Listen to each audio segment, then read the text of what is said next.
Enzo Recto, kalaban ang katiwalian at kasinungalingan, kakampi sa katotohanan at kabutihan. Ko bigay naman yung overview, no, kung ano yung mga narinig namin.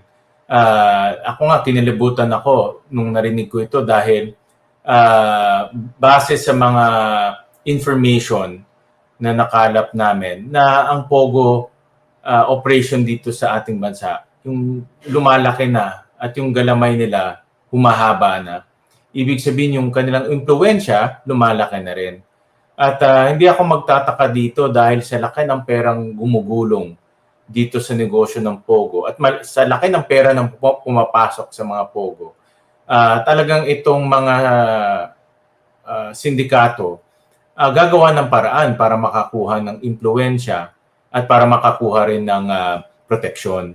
At kaya yung kinakatakutan ko nandito na makakapag-impluwensya sila ng mga politiko, mga enforcers, at isa sa mga nakuha rin namin ay yung kanilang pag-aalyansa sa mga local syndicates. Hindi natin pwedeng alisin na meron tayong mga lokal na mga sindikato rin. No? Ito yung mga kidnapper, drug dealers, at sa aming information, nakikipagsabuatan na rin sila dito para meron silang lokal na puwersa.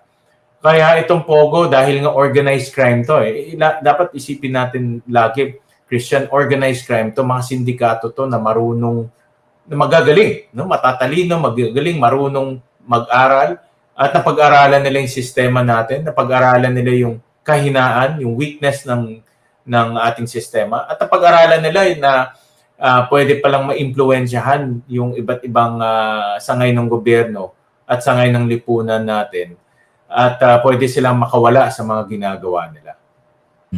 Can you give us information regarding the agencies present during the executive session? Hindi naman po bawal yun, no? Sino yung mga nandun po? Para mas maintindihan namin yung impluwensya pinag-uusapan natin dito po.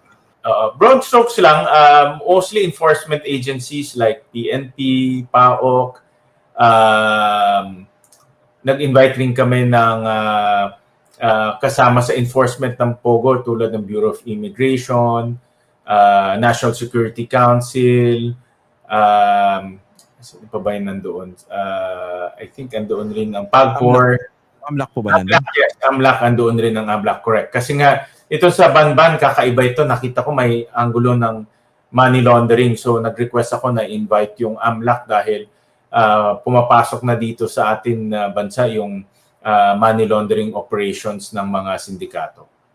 Okay, isa-isayin po natin. No? You mentioned kanina, nakaka-alarma yung sinabi nyo, yung kinatatakutan nyo, nandito na. So, dalawang bagay, yung lawak at lalim na impluwensya ng Pogo sa mga sindikato, sa mga politiko, at saka law enforcement. Yung po muna tayo sa mga politiko, what exactly do you mean? Yung lawak na impluwensya nila? Without any details, no, ang information na nakuha namin ay may iba't ibang politiko na link dito sa Pogos. At siguro ang pinakamalaking case in point ay itong si Alice Go na implicated siya dito at yung pangalan niya na sa mga dokumento ng Pogo.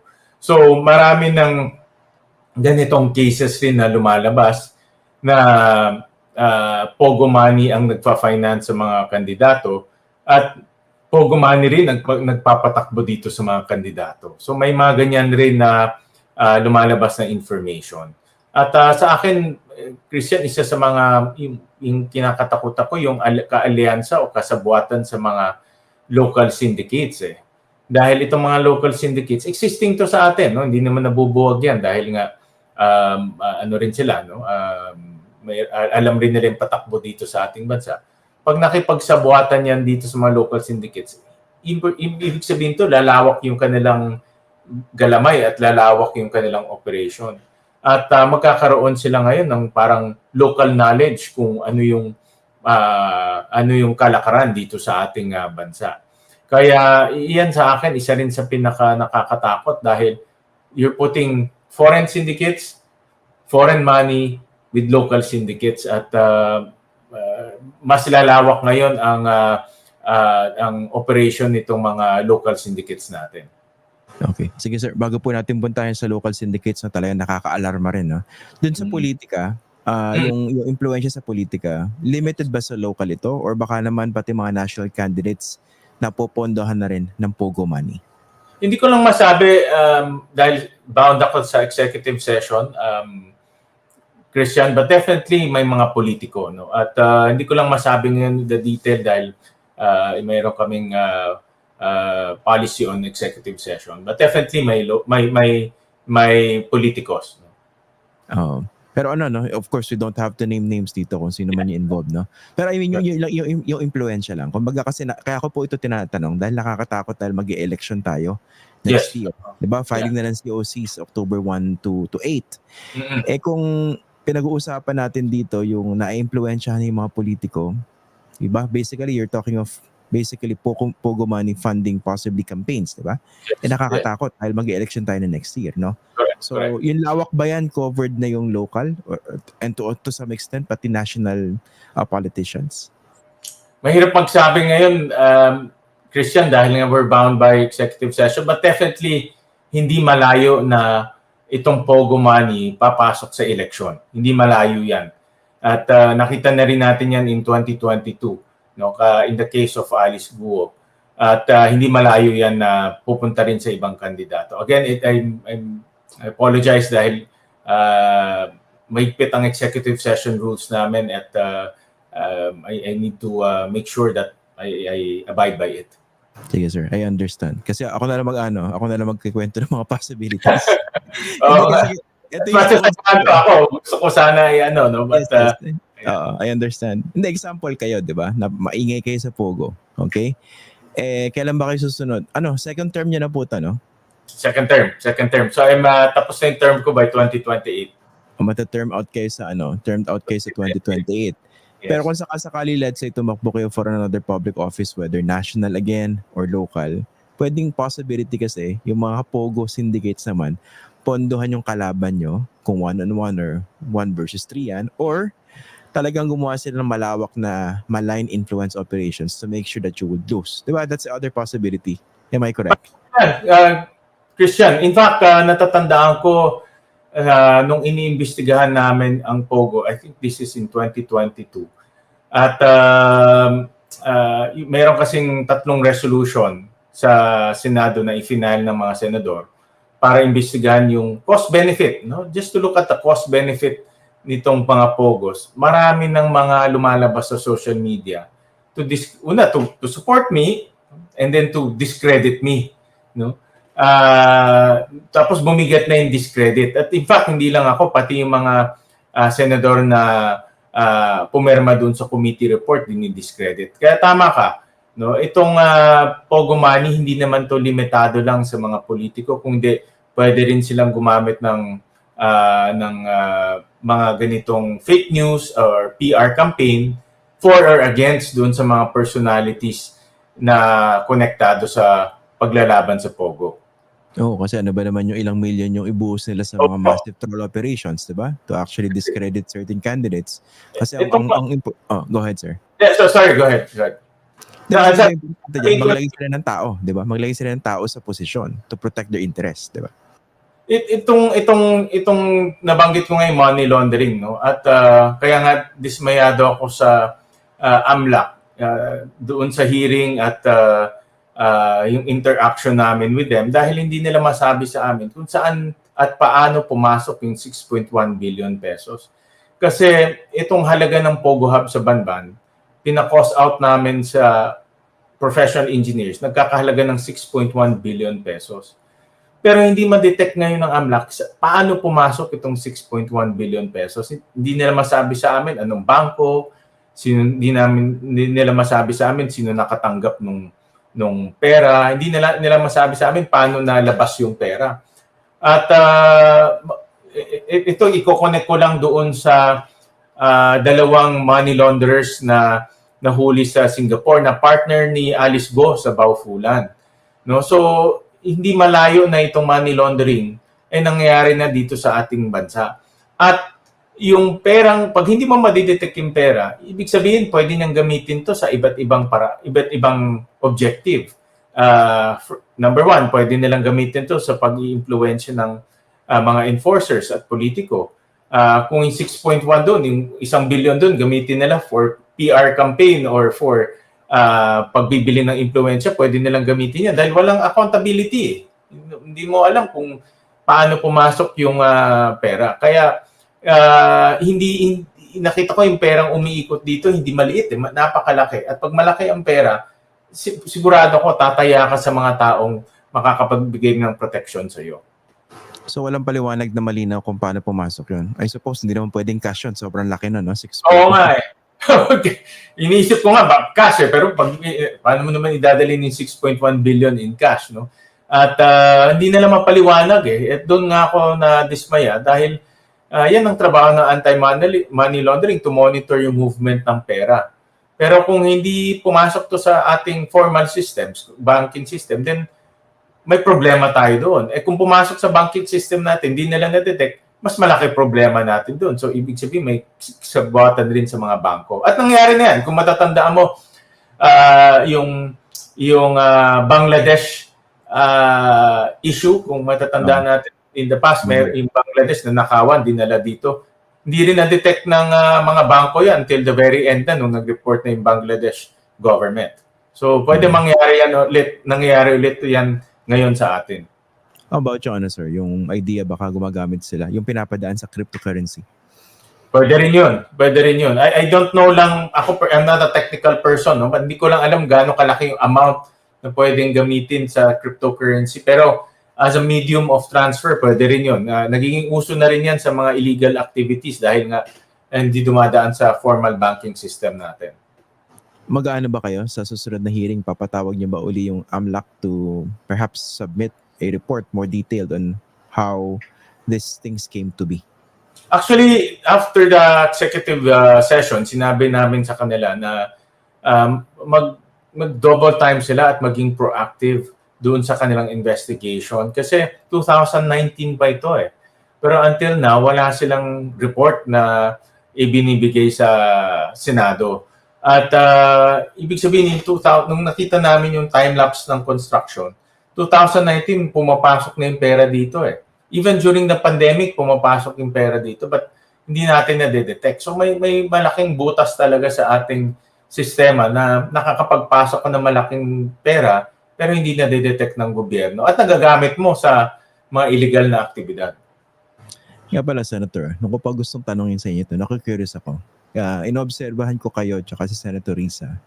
Ang lawak ng ng research nyo individually sa Pogo. In your case, may I ask, ano ba kalaking staff nyo doing all this research? Kasi matinding investigation ginagawa nyo, di ba? Matinding investigation. Mahirap. Thank you for asking that. Sir Christian, thank you for that observation. Napakahirap dahil ang trabaho namin, ang primary work namin is legislation, gumawa ng batas. At yung paggagawa lang ng batas, matrabaho na yan. So for this particular case, itong Pogo, ang nagtatrabaho sabay-sabay, siguro mga around 12 people, mga 100 tao na sabay-sabay. But I have to give credit and thanks to the agencies dahil hindi kami pinahihirapan sa dokumento, except for PAGCOR, to be honest about it. But the rest of the agencies, Bureau of Immigration, ano ba ibang mga agency? PAOK, SEC.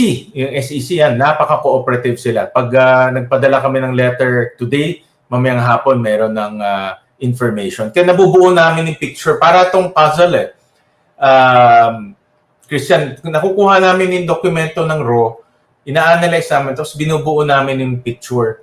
At kasi ang gusto namin ni Senator Risa sa investigation, merong basis in investigation namin, hindi lang hearsay. Kasi dami rin hearsay dumadating. Christian, ang daming tumatawag sa opisina, na alam nila, ganito, ganyan. So, vina-validate rin namin yung information para hindi rin hearsay lang, no, yung aming investigation. May dokumento talaga.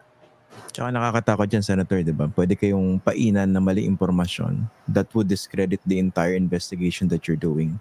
Di ba? Alam Tama nila may limitations eh.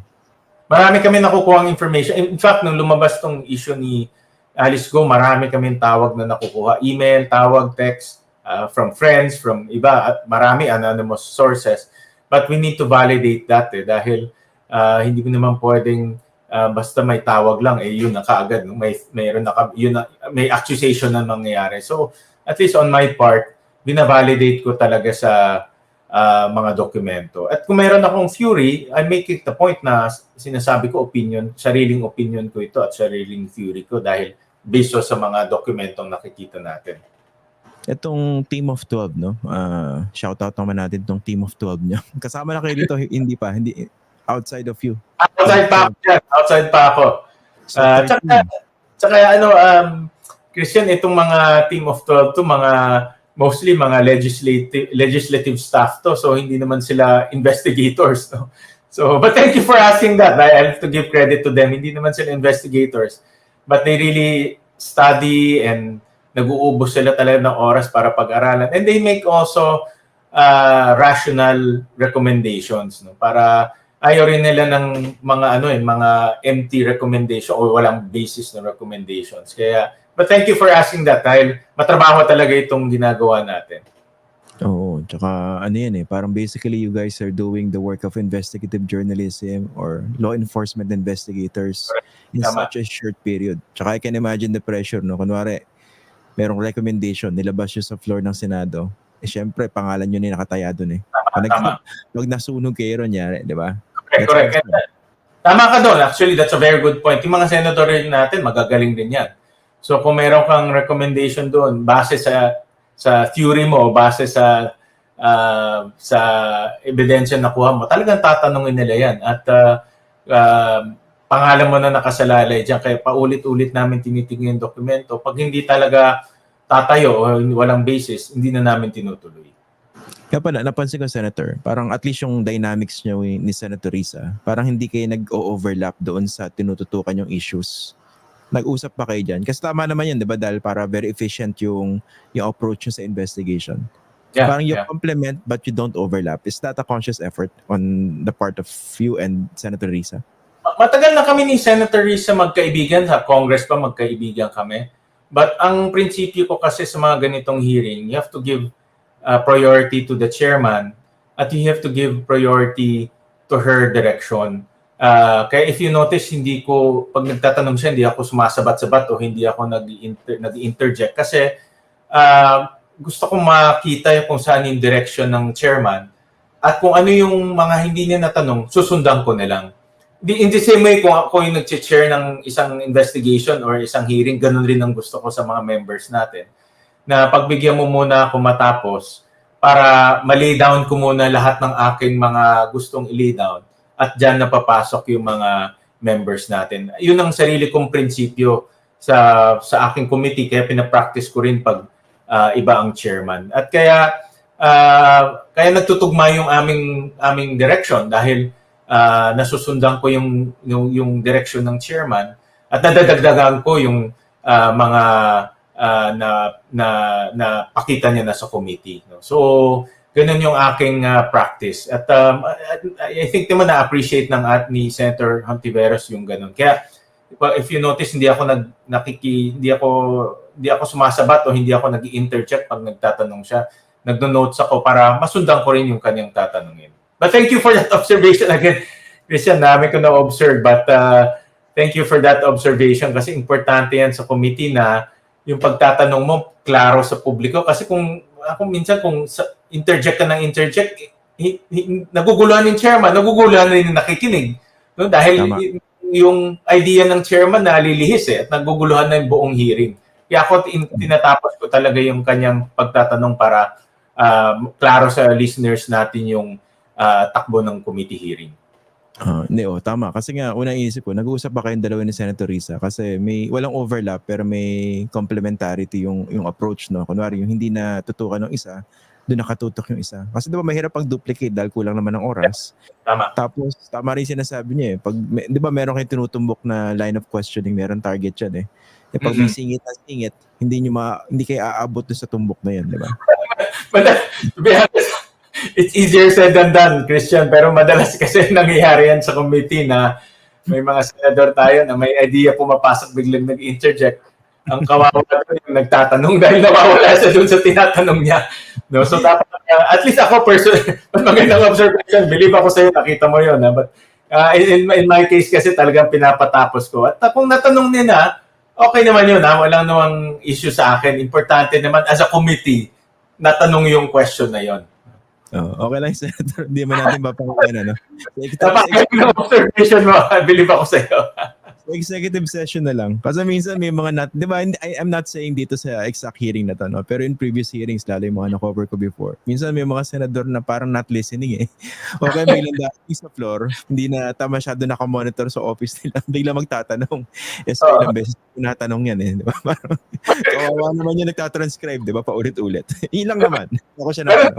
I'm sure veteran ka na sa covering ng mga hearings. Nangyayari talaga yan. No? Kaya ako naman I give respect. Sino may floor? Kung for example, binibigay isang member ng time niya na, ako hinahayaan ko na siya. Natapos ko na lang kasi para hindi rin siya maguluhan sa kanyang pagtatanong. Ito last na on this point, no? Di ba ang problema pag yung chair naman masyadong minomonopolize yung yung hearing. Diba? Yung hindi naman makasawit. Alam ko na pinatumbok mo dyan. May mga ako as chair, actually, ito nakita ko naman sa Senado, yung mga chairman naman, and most of the, lalo na yung mga matatagal na sa Senate, pinapayagan yung mga members to ask first, nasa dulo na yung chairman. I think that's a good gesture rin kasi gusto mo rin yung mga members mo to participate in your committee. No? Importante na mayroon kang members na gustong sumali sa committee mo. So in order to do that, bigyan mo sila ng chance magsalita muna o matapos yung kanilang pagtatanong. Dahil ikaw naman yung chairman, you dictate the pace, you dictate kung ano yung dapat tanungin eh. So, para mainganyo naman, mainganyo yung members mo magtanong, hayaan mo muna silang magtanong. May mga ganyan naman na chairman. Ako yan ang pinapractice ko rin in my committee. May kulanong salita na ang ibig sabihin dito ay ang pagkakaisa. Bunyog Party List. Halika na, Bunyog Party List ka na. Halika na, Bunyog Party List ka na. Sa susunod, ang atinang suportahan, Bunyog Party List, nagtataguyod ng katotohanan, lumalaban para sa bayan.